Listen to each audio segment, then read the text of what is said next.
नमस्ते दोस्तों, मेरा नाम आरव है और आज हम हेल्पिंग लिटिल जेम्स में स्पीकिंग इन इंग्लिश यानी अंग्रेजी में बोलना सीखेंगे। तो आगे बढ़ते हैं। तो अभी बेसिक्स से शुरू करेंगे। ये जो लेटर आई दिख रहा है आपको, ठीक है? इसको हिंदी में अगर आप बोलेंगे तो आप कैसे बोल सकते हो? 3 तरीके मैं, मुझे, मेरे को।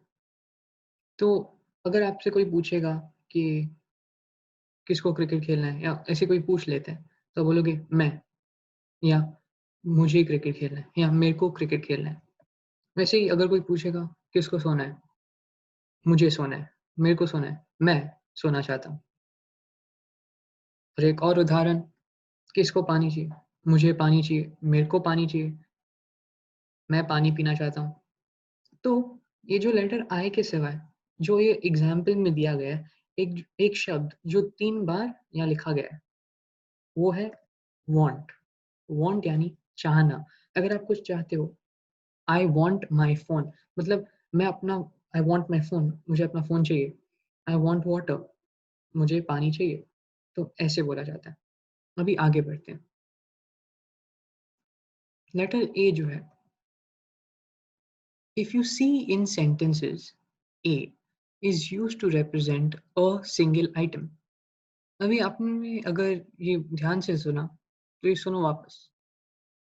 If you see in sentences uh if you see in sentences a is used to represent a single item. सुना? A और अगर वो इधर लिखा है तो अ। तो इसके पीछे राज क्या है? ये दोनों अलग-अलग क्यों साउंड करते हैं? जब बोले जाते हैं अलग-अलग क्यों? तो व्हेन सेइंग द लेटर मतलब जब ए कह रहे हो तो उसका ये सा आवाज़ आता है ए। जैसे ए क्या कर रहा है? आप बोलते हो ना कभी-कभी तो ए। लेकिन when using in a sentence मतलब एक वाक्य में इसका उपयोग करते समय ये अ जैसे साउंड करेगा। तो letter A, B, C, D, ठीक है? वहाँ देखो ए आ गया।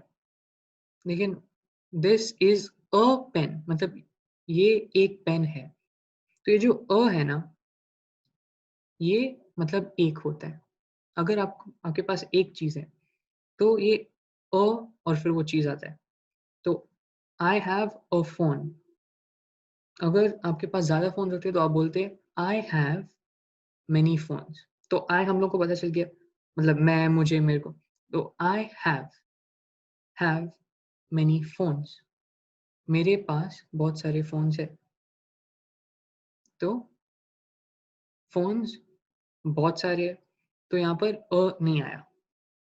हैव जो है, हैव का मतलब क्या होता है?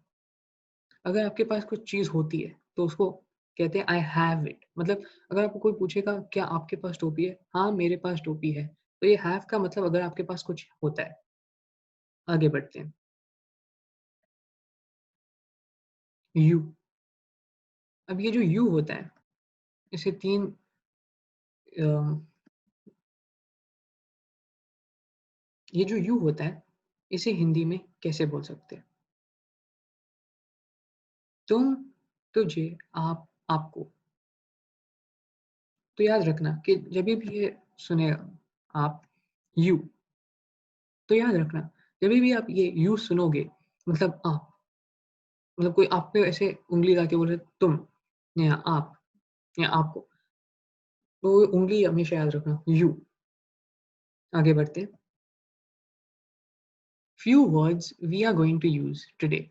कुछ शब्द आज हम उपयोग करने जा रहे हैं। इंग्लिश और फिर हिंदी में लिखा गया। तो व्हाट, अभी ध्यान से सुनो, व्हाट को हिंदी में हम लोग क्या बोलेंगे? तो अभी जो व्हाट होता है, व्हाट मतलब क्या? तो उसको एक वाक्य में कैसे इस्तेमाल करते हैं? What is your name? What मतलब क्या? तो ये जो व्हाट है, हम लोग इसको वाक्य में इस्तेमाल करेंगे। व्हाट यानी क्या? Is your name? तो यहाँ देखा आपका नाम क्या है? तो व्हाट मतलब क्या? व्हाई?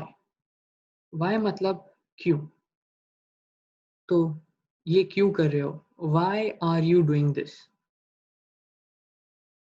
वेयर, वेयर मतलब कहाँ, किधर, कहाँ पे। फिर आता है योर मतलब कुछ आपकी चीज जो हो आपके पास, कुछ आपका हो।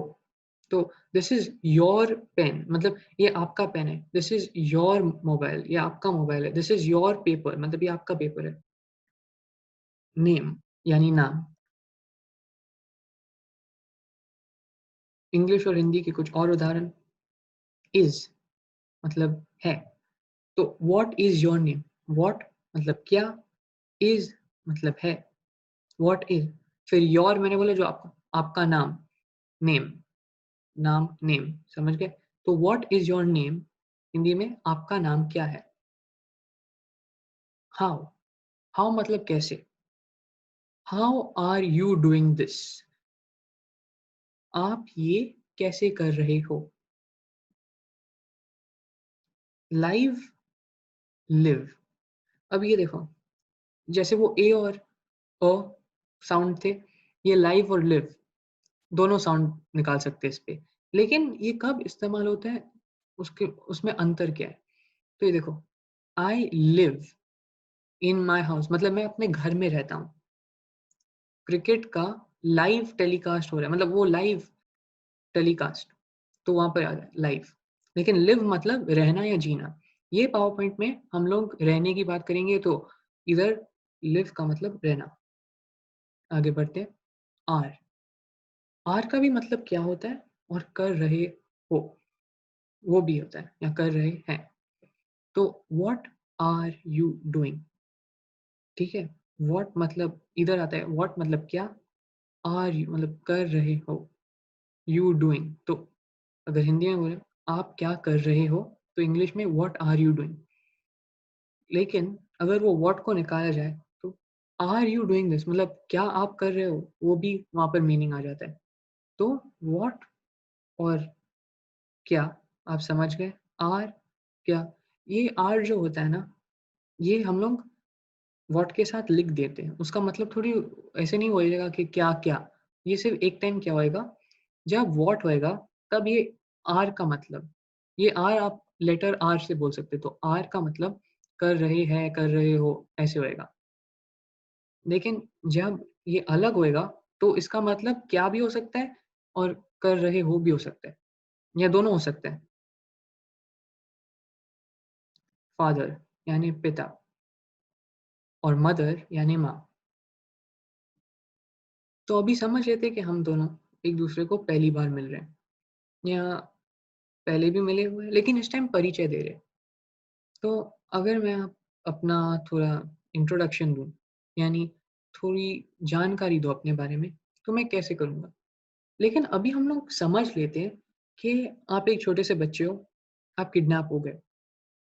तो किडनैपर भाग गया पुलिस देख के, और पुलिस आपके पास आके ये सवाल पूछती है, व्हाट इज़ योर नेम? जो नीला में लिखा है वो सवाल होएगा, और जो लाल में लिखा है उसका जवाब। तो व्हाट इज़ योर नेम यानी आपका नाम क्या है? तो उसका जवाब होएगा मेरा नाम, और फिर आपका नाम आएगा। तो इंग्लिश में माय नेम इज़ आरव। तो यहाँ पर जिधर आरव लिखा है, आप अपना नाम डालिए, तो माय नेम इज़ और फिर आपका नाम। How old are you? तो ये लोग कभी-कभी सवाल भी पूछेंगे, बेटा हाउ ओल्ड आर यू? या आपकी उम्र कितनी है? तो उसका जवाब आई एम, तो यहाँ पर 17, जो भी आपकी उम्र हो आप वहाँ डालोगे। फिर उसके बाद इयर्स ओल्ड, तो I am 12 years old, I am 13 years old, ऐसे।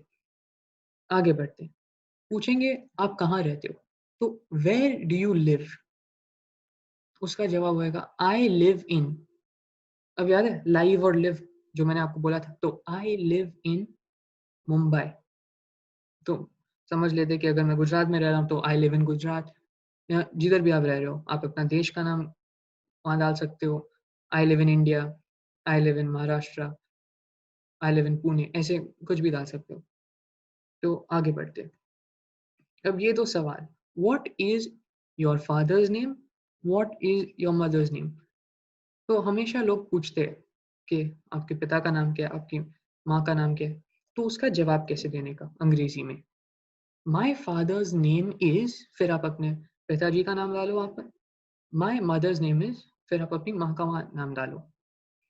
तो अभी मैं क्या चाहता हूँ, आप ये वीडियो बार-बार पॉज़ करें, बोलने की कोशिश करें, प्रैक्टिस करते रहें और सिर्फ़ ये वीडियो तक नहीं, वेबसाइट्स जिधर भी आपको मिलता है कुछ भी प्रैक्टिस करो बोलने का।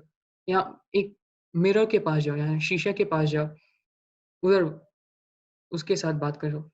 अजीब लगेगा, लेकिन ऐसे आप सीखोगे। तो आज यहाँ पर वीडियो खत्म होता है।